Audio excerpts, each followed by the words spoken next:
La no violencia significa dar pelea, pero se combate con otras armas.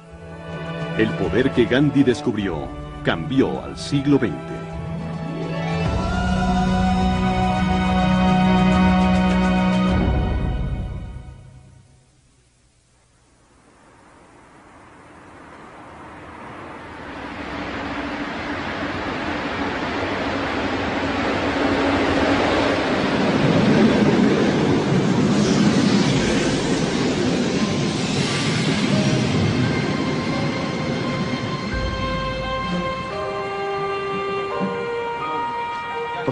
Era el ambiente perfecto para una huelga.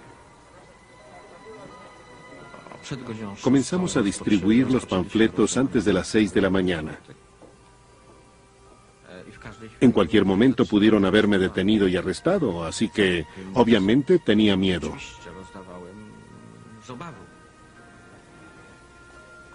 Los obreros del astillero Lenin en Gdansk estaban lo bastante enfadados como para irse a huelga. Estaban molestos por los recientes aumentos de precios y por el despido de un popular colega. Pero solo unos cuantos sabían que su huelga los haría estrellarse de frente contra toda la fuerza del gobierno comunista de Polonia.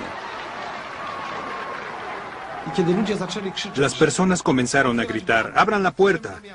Íbamos hacia el centro de la ciudad, a la oficina principal del Partido Comunista Regional.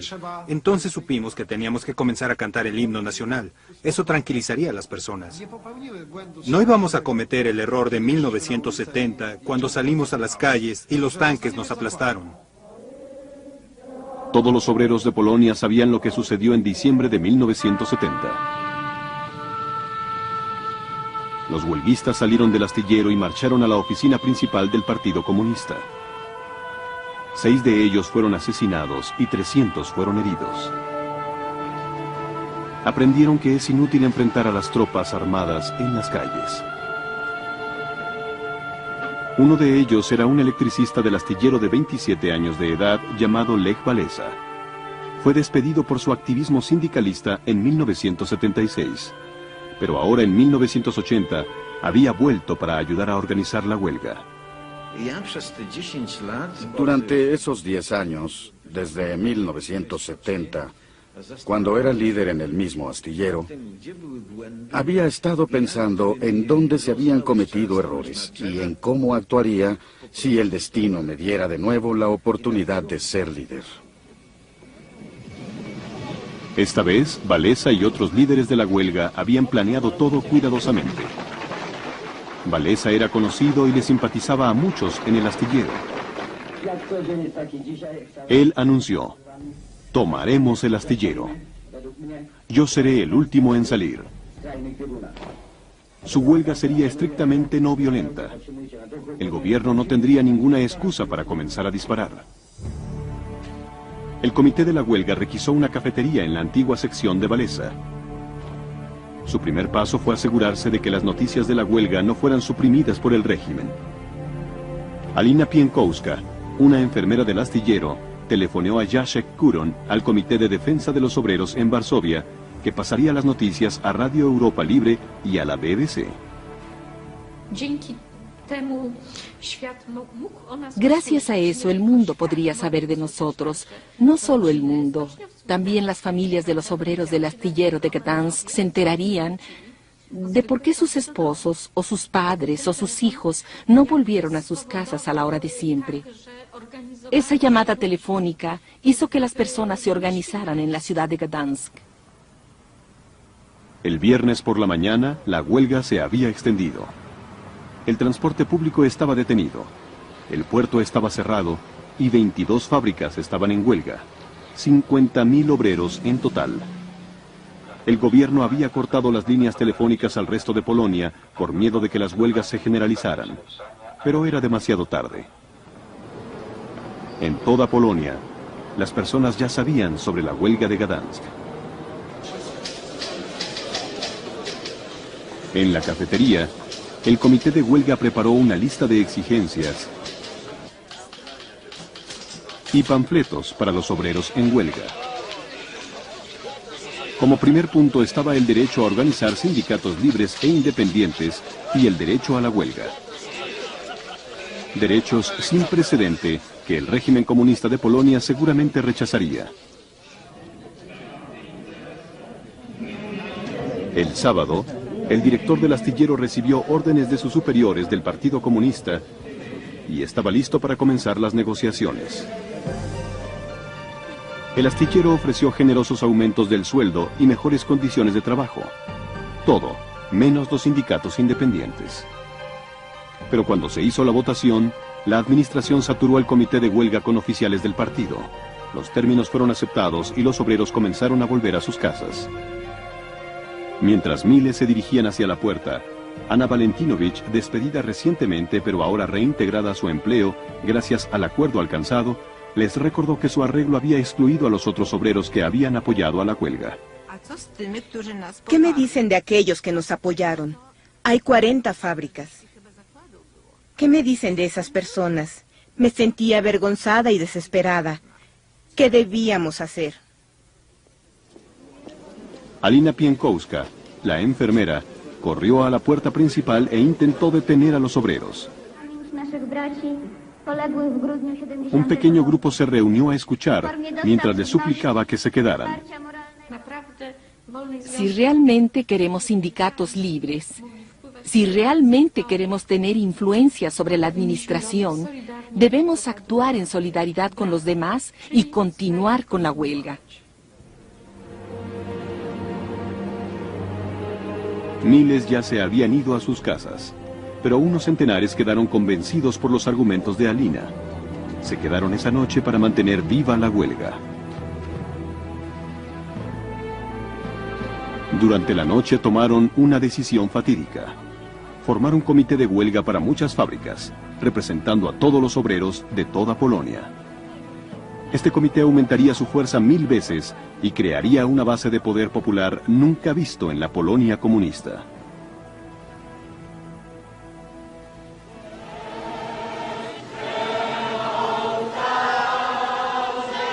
El domingo por la mañana, los obreros improvisaron una misa católica dentro de la puerta principal. Miles de ciudadanos se reunieron en el exterior.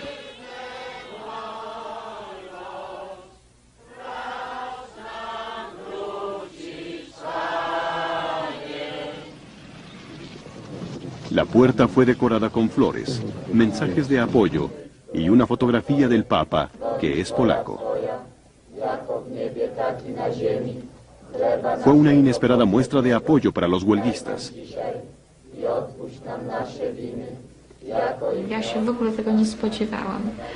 Jamás esperé esa reacción de los ciudadanos de Gdansk.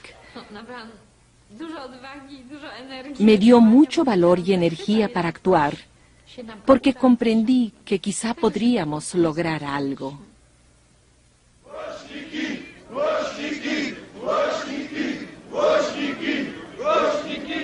El comité de huelga publicó 21 exigencias.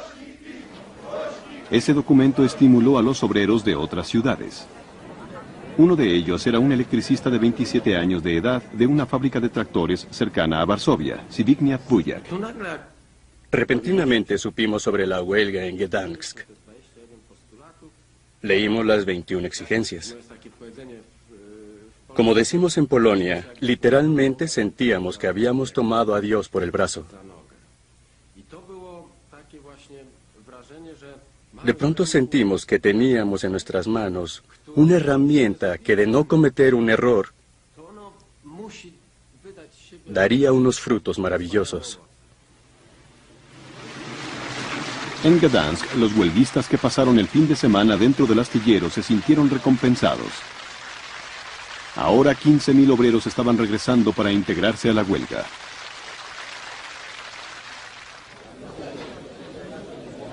El comité de huelga esperó la respuesta para las 21 exigencias.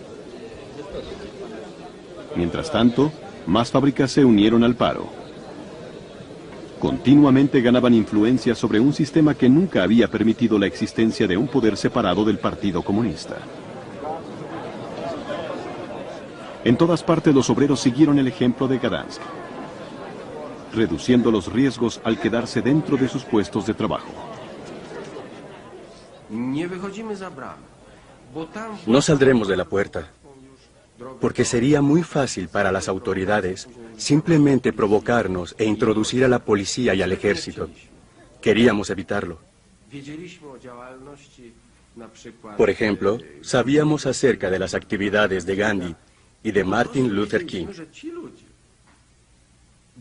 Y también que esas personas, al crear la teoría de la resistencia no violenta, habían ganado. Comenzó la segunda semana. Los huelguistas estaban publicando un boletín diario llamado Solidaridad y haciendo preparativos para una larga pelea. Podríamos decir que dentro del astillero había un segundo gobierno polaco. Hacíamos bromas al respecto. Teníamos al ministro de Comunicaciones, al ministro de Seguridad Social y Sueldos, que recolectaba dinero. Había un ministro de Finanzas que guardaba el dinero que reunimos de varias compañías que venían a vernos. Había un ministro de Seguridad que era responsable de todos los guardias de seguridad, de la vigilancia de las cercas y de la comida. Todo funcionaba como un mecanismo de relojería, como un reloj suizo. Su paciencia les había dado fuerza. Para el 9º día, el comité de huelga ya hablaba por casi 500.000 de obreros de 370 fábricas, de todas las industrias y regiones de Polonia.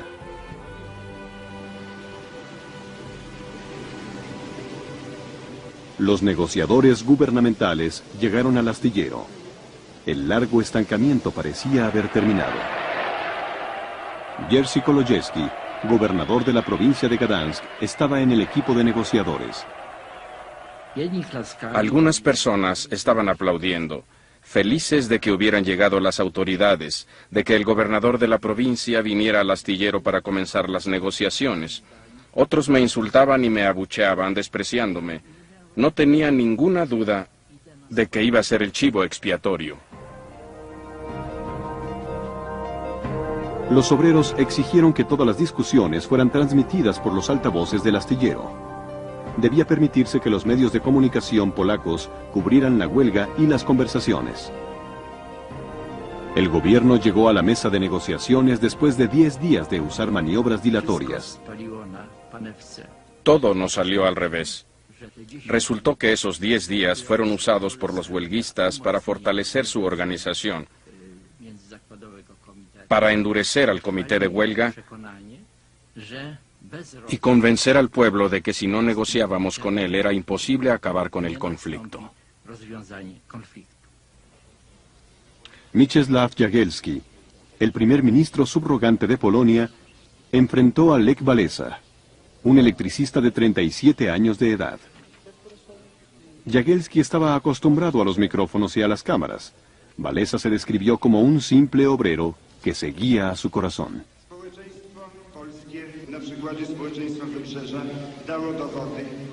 El régimen había llamado traidores a los huelguistas.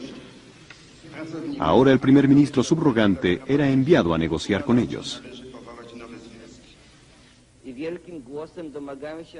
El comité de huelga fue cauto, sabiendo que si presionaba demasiado perdería el juego y que una intervención militar soviética era una posibilidad real. Los negociadores de los obreros no tenían prisa. Habiendo tomado la iniciativa, hablaron con suma tranquilidad y en detalle sobre los sindicatos independientes, descartando la impaciencia del gobierno para pasar a otros temas. Po punkcie po parę godzin każdy następny redagowali. Albo, że tak powiem, przyjmujemy to, co powiedziałem i przystępujemy do realizacji. Panie premierze, naprawdę to już nie jest dużo pracy w tych najważniejszych punktach. Te inne polecą dość szybko, dlatego też proponuję, tyle czekaliśmy, sobota jest, niedziela jeszcze przepracujemy i zrobimy, będziemy mieli na piśmie, pan premier przyjedzie. Taktyka strajkujących była taka. La táctica de los huelguistas era conseguir un acuerdo sobre los sindicatos libres. Todo lo demás vendría después. Walesa dijo, señor primer ministro, no hablemos sobre esas cosas, son detalles. Lo que tenemos que conseguir son los sindicatos libres.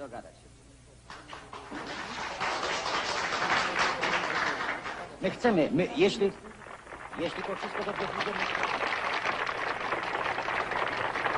Durante casi 2 semanas de conversaciones, Walesa le informó con regularidad a las bases. Buscaba un consenso con una franqueza jamás vista en los sindicatos oficiales de Polonia. La solidaridad de los obreros no le pasó desapercibida a sus adversarios.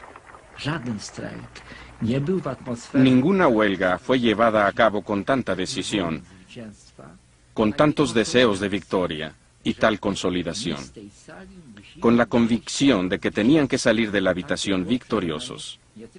Era la certeza no solo del comité de huelga, sino de todos los obreros que nos rodeaban y de las docenas de miles de personas que rodeaban el astillero.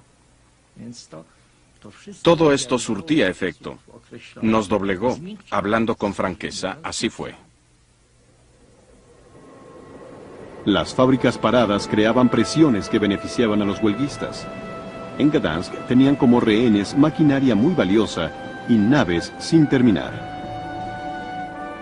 Cada vez más desesperado por reanudar la producción, el régimen aceptó gradualmente una solución.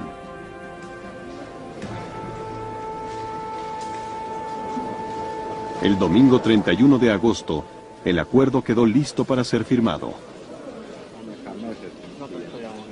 Habían ganado aumentos de sueldo, una semana de trabajo de 5 días, menos censura a la prensa, sindicatos libres y el derecho a la huelga.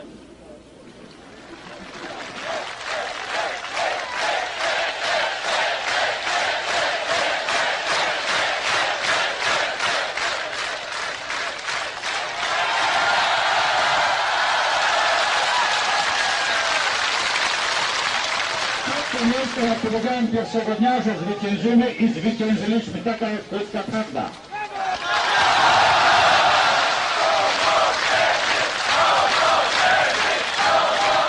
Jednocześnie jakby widząc, jak podpisywane jest to. Al ver que firmábamos ese acuerdo, comprendimos inmediatamente que esta había sido la primera etapa y que para nosotros acababa de comenzar la verdadera carrera contra el tiempo, contra el reloj.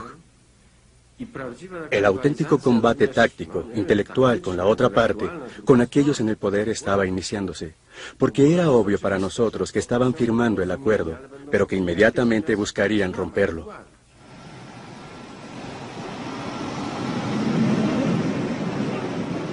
La carrera contra el tiempo empezó cuando Walesa y Valentinovich recorrieron el país para celebrar su éxito, reclutar nuevos miembros y crear centenares de sindicatos locales afiliados. En 4 meses, el número de miembros de Solidaridad aumentó a 10 millones. Trabajando explícitamente por el bienestar de los trabajadores polacos, Solidaridad no pudo ocultar una realidad obvia. Su existencia misma desafiaba la supremacía del Partido Comunista.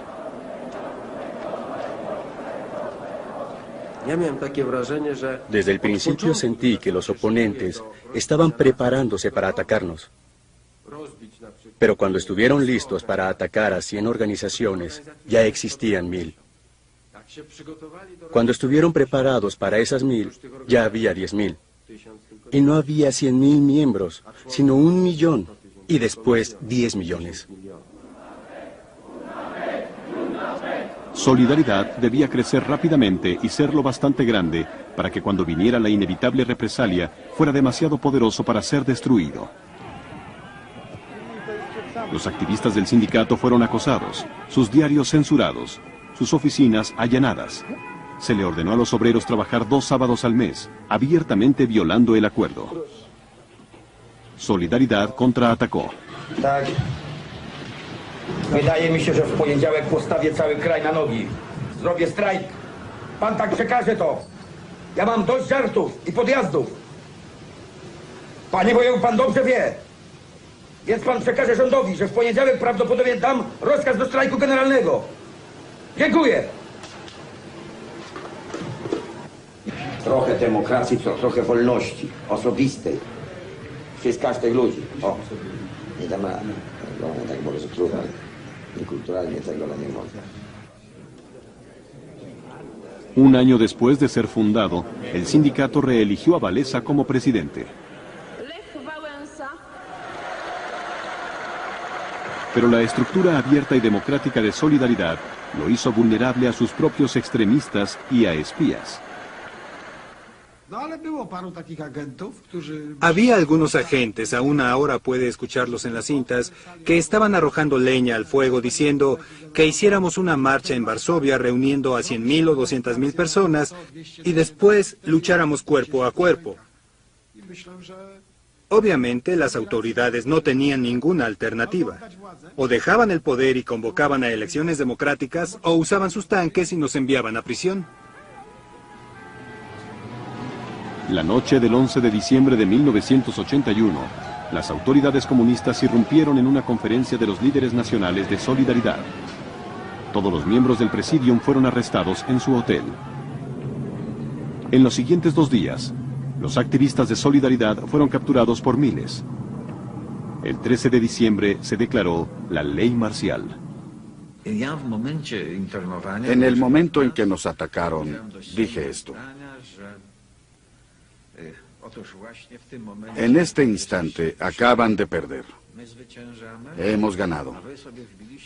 Acaban de colocar los últimos clavos en su ataúd comunista. La ley marcial era el reconocimiento de que el régimen había perdido la aprobación del pueblo. Contando solamente con el poder de prohibir, el régimen había perdido toda su capacidad de persuasión.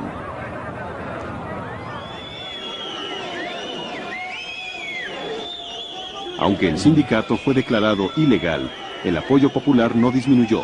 Solidaridad se volvió un movimiento de resistencia no violenta, infundido con un sentimiento de patriotismo polaco.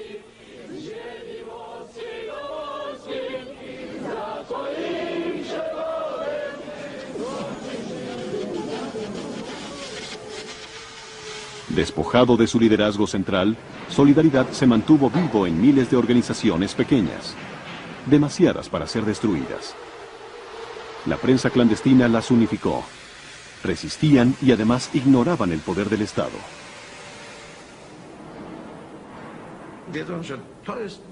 Sabía que este era mi método de lucha. No le tengo miedo. Puede encerrarme, puede matarme, pero no puede derrotarme. Así que la lucha continuará. Durará algún tiempo. Tendrá un costo alto, pero ganaremos. Por 7 años, la represión creó la apariencia de estabilidad, pero bajo la superficie, los cimientos estaban pudriéndose. En el verano de 1988, todo se derrumbó cuando los aumentos de precios, las colas para obtener comida y el racionamiento paralizaron al país. Una nueva ola de huelgas estaba más allá de la capacidad de control del gobierno. El régimen ofreció legalizar de nuevo a Solidaridad si Lech Walesa negociaba para terminar con las huelgas. En 3 días, el país volvió a trabajar. Solidaridad demostró ser una fuerza responsable y capaz. En febrero de 1989, Solidaridad, el gobierno, el partido y la iglesia comenzaron una serie de conversaciones sobre el futuro de Polonia. Después de 2 meses de negociaciones, llegaron a un acuerdo sobre los sindicatos libres, la prensa libre y las elecciones parlamentarias. Durante la campaña de 2 meses, los candidatos de Solidaridad fueron populares, pero nadie esperaba que lograran expulsar al Partido Comunista. El 4 de junio de 1989, Polonia votó en las primeras elecciones abiertas y democráticas en más de 60 años.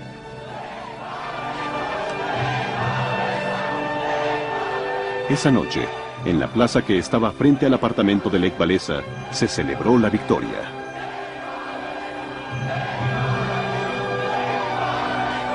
Solidaridad derrotó al Partido Comunista por un margen de 10-1.